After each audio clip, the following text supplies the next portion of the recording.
Yes, Benny, President Truman is famous for saying if you want a friend in Washington, get a dog. That's because you can't trust anybody in Washington, but especially those who are close to you, your own side, your own party, will stab you in the back and run you over with a train, and your grandmother for a little more power. So when you do have friends in Washington, don't F them over. Do your level-headed best not to hand them fake binders filled with already public Epstein evidence and then trot them out in front of the world's media just to humiliate them. You do enormous amounts of brand damage to your own side. It's insane. Some of those influencers in that infamous photo op with the Epstein binders, which of course the information in those binders was redacted. It was already public information. They redacted the information in the binders. The entire thing was like an operation to humiliate those influencers. Goodness gracious. They're raging right now. Many are calling for Pam Bondi's resignation. Pam Bondi is the one who handed them the binders, rightfully so. There are some people who have some major righteous indignation right now because of the mixed messages that have been put out. Sometimes it's best to say less. You know what I mean? I find this out the older I get. The Trump administration was out yapping quite a bit about the promises to release all of the Epstein information and then luridly teasing what a sick man Jeffrey Epstein was and all of his accomplices, and we're going to go after all of them, and it's going to be so big, it's going to be so nasty. Every billionaire, every prime minister, every world leader, every president, they're all going to get it. The long arm of the law will come for the pedo cult that operated through Epstein. We got him, baby. And now he didn't do nothing. Didn't do nothing. And everyone's like, what the hell is that about? Pam Bondi under fire for MAGA over Epstein probe. Megyn Kelly is going viral for going full savage mode on Pam Bondi, saying that her days are numbered in the Trump administration because of the binder debacle all the way through today and the mishandling of this. And I'll give you my thoughts on this in a second. Here we go. I mean, just look at the influencer thing, you guys. Mm-hmm. What kind of an attorney general, just take a step back. What kind of an attorney general would pretend she's giving new information to some of the president's most loyal advocates in the press, buying ink by the barrel? So either Pam Bondi knew she was about to embarrass some of his most loyal surrogates out there and did that willingly, or she didn't take the time to make sure what was in those binders. She was too lazy to actually figure out none of this is new. And yet she called a meeting with the influencers that included Kash Patel, the head of the FBI, and the sitting vice president. So she's either lazy and incompetent, or she willingly humiliated some of the president's most loyal supporters. Neither one of those is good, and that's why I'm sorry, but I'm going to predict her days are numbered as a member of the Trump administration. Here's why Megyn is right in the main, okay? I cannot, and I raged about this on our morning stream, I cannot figure this out. Why was the decision made to release this memo at 9 p.m.? Now, I didn't get an Epstein binder, okay? I wasn't there. Thank God. But I did get a notification that a memo was going to go out saying Epstein's totally innocent and Ghislaine Maxwell is totally innocent. There were thousands of victims and they were trafficked to absolutely no one. I got that notification that it was written up by Axios. It was leaked to a left-wing media outlet, a left-wing reporter who hates Donald Trump. The dark of night, 9 p.m. on Sunday. Why the hell would you do that? If you control that information, why would you drop it then? It was 4th of July weekend. It was President Trump coming off an epic series of wins. Why would you do that? Why would you fracture the base? Why would you, that seems like the worst humanly possible time to drop it. Let's say let's say you had to come to that conclusion. I think the conclusion, of course, is wrong. And I think that it's obvious the evidence points the opposite direction. But whatever. Let's say you were forced because, there was too much. There's too many, tradecraft practices. It's too steeped in the CIA. in the underbelly of the intelligence agencies. And we know that he had world leaders and royal families. Ehud Barak, the prime minister of Israel, was a regular Epstein client. He was constantly at his apartment, at his mansion in the Upper West Side of New York. Anyway, let's just say it would like atomize so many of our ally relationships and destroy regimes all around the world. I think that should happen, and I argue that it should. But let's say you were going to do it anyway, and you were just going to cover all of it up. Okay.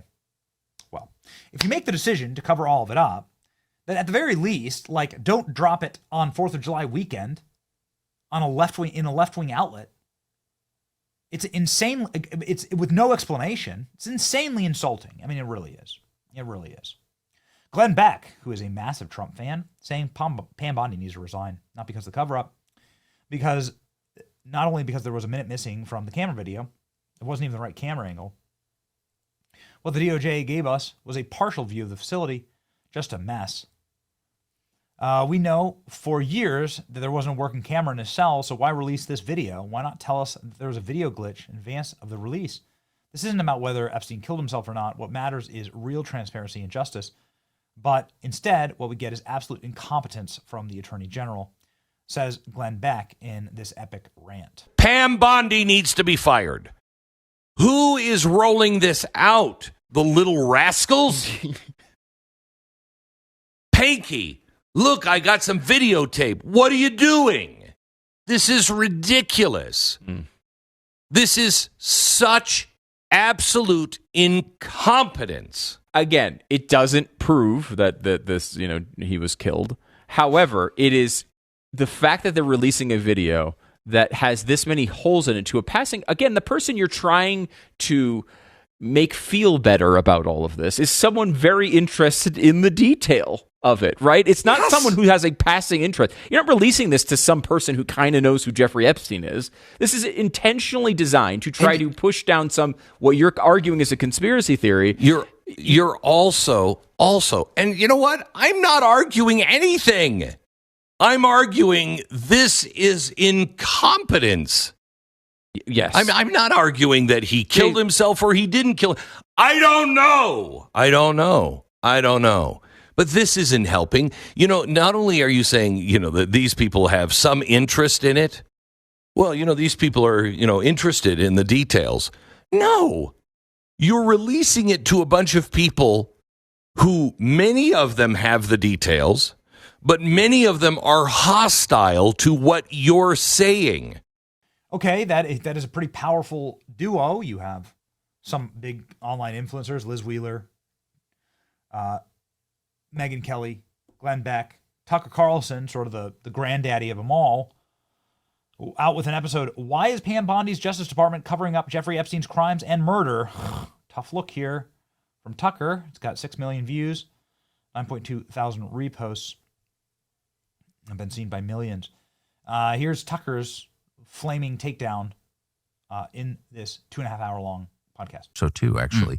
So let's just assess this logically. They're covering up the DOJ, the current DOJ under Pam Bondi is covering up crimes, very serious crimes by their own description. Why are they doing that? Yeah. So there are really only two potential explanations that I can think of. Maybe you've got another. The first is that Trump is involved, that, Trump is on the list, that they've got tape of Trump doing something awful. I don't believe that for two reasons. One, I've talked to Trump about it a lot, and I know him. He's not that, for whatever his sins. I don't think he's that guy, actually. I don't think he likes creepy sex stuff. That's just my view.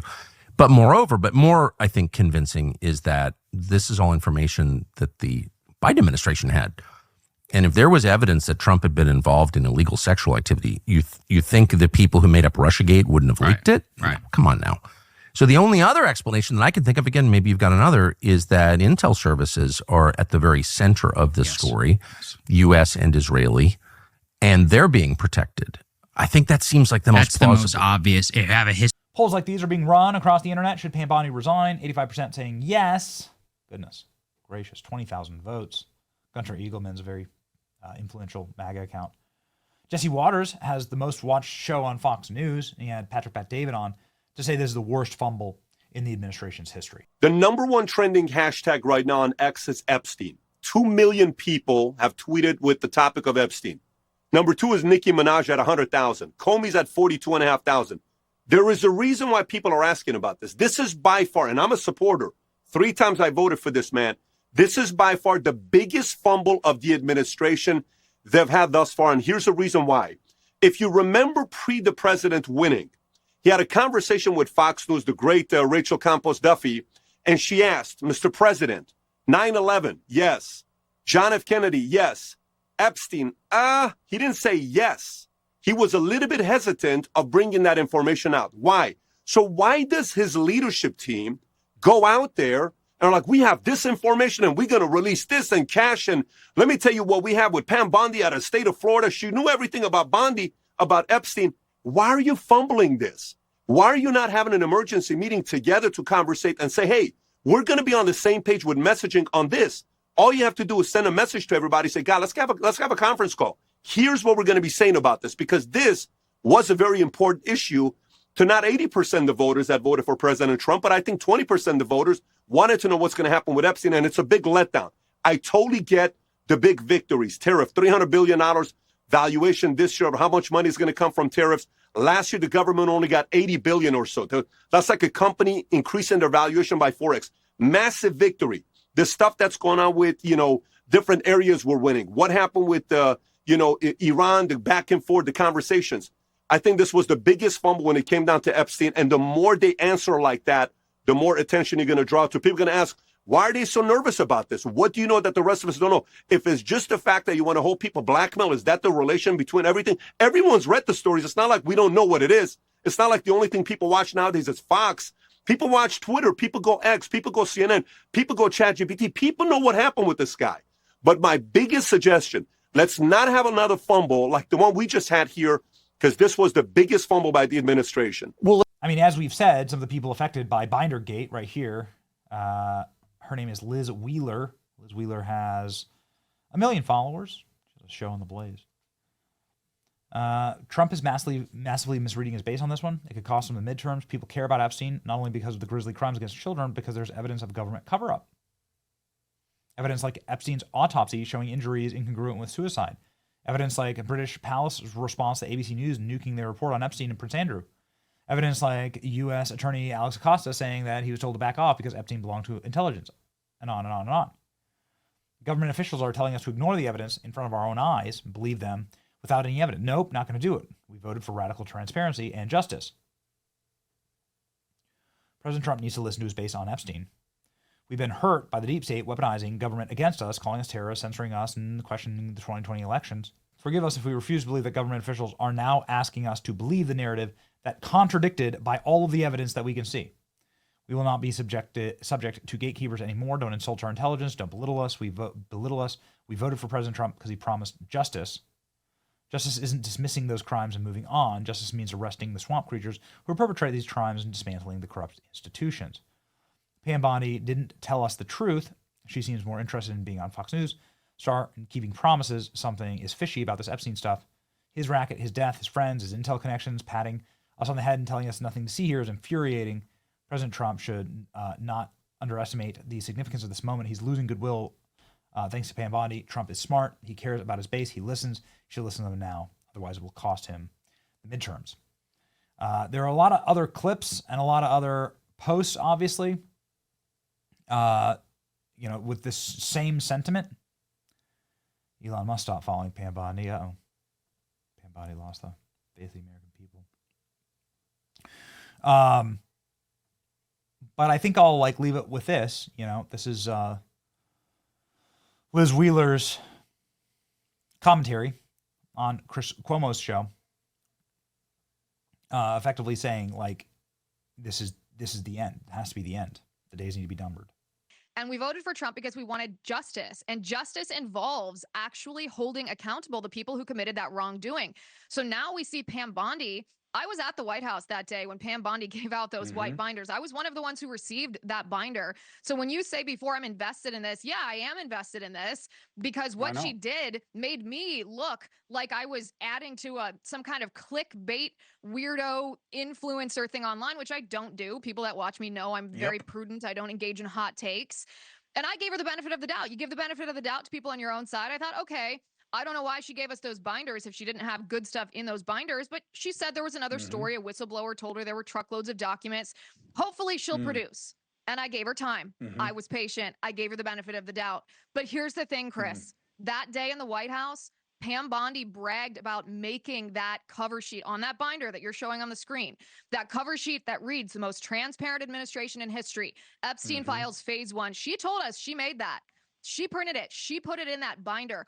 How can you square that behavior with what she posted on the Department of Justice website on Sunday, saying, actually, there's nothing here. All the things, all the incongruencies in the narrative that you've pointed out, that you've observed with your own eyes, it's not true. And we're not providing any evidence to you to show you that what you might have believed is not actually substantiated by evidence. You're just supposed to take my word for it, after she had told us something different multiple times. This is why I've come out and said President Trump shouldn't tolerate this kind of behavior. Pam Bondi has become a liability to him because people care about this story. They care not so much because they care about the Epstein list itself, but because they care about justice. That's what they voted for. They voted for justice. They voted for transparency, and they're not getting either of those things with this kind of unforced error from Pam Bondi. What do you guys think, ladies and gentlemen? Is Pam Bondi cooked? Are we moving on? Is this the bridge too far? Is this the violation of the trust in that the American people gave the Trump administration? In the comments. It's your boy Benny. Like, share, and subscribe. See ya.